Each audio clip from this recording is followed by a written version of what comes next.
So దానికోసం stove మీద కడాయి పెట్టుకొని దాంట్లో 2 టేబుల్ స్పూన్ల ఆయిల్ వేసుకోవాలి.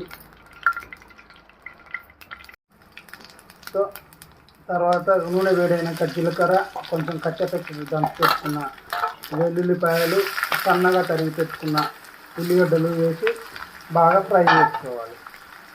అట్లా కరివేపాకు కూడా వేయాలి ఫ్రెండ్స్.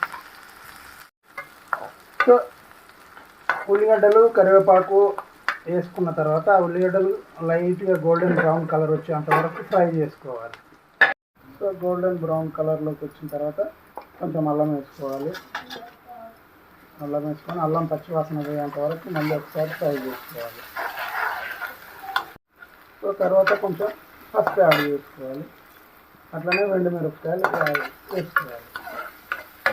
సో పసుపు అల్లం మంచిగా ఉడికిన తర్వాత ఫ్రై అయిన తర్వాత కట్ చేసి పెట్టుకున్న బీరకాయ ముక్కలు వేసుకోవాలి. సో మనం వేసుకున్న బీరకాయలు మగ్గేంత వరకు ఫ్రై చేసుకోవాలి. సో ఫ్రెండ్స్ మనకి మగ్గించుకోవడానికి 5 మినిట్స్ పట్టింది.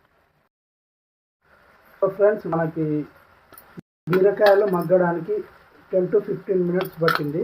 తర్వాత మనకి టమాటా వేసుకొని కలబెట్టుకోవాలి. అట్లనే కూడా ఒక 2 మినిట్స్ మూత పెట్టుకొని మగ్గించుకోవాలి.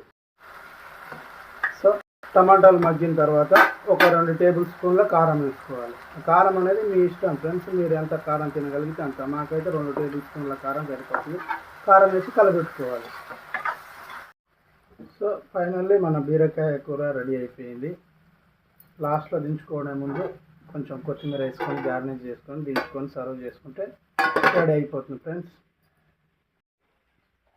సో ఫ్రెండ్స్ మా వీడియో కానీ మీకు నచ్చినట్లయితే షేర్ చేయండి, లైక్ చేయండి, కామెంట్ చేయండి అండ్ సబ్స్క్రైబ్ కూడా చేయండి. ప్లీజ్ ఫ్రెండ్స్ సపోర్ట్ చేయండి.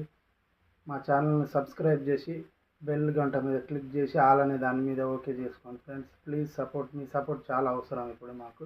Please friends.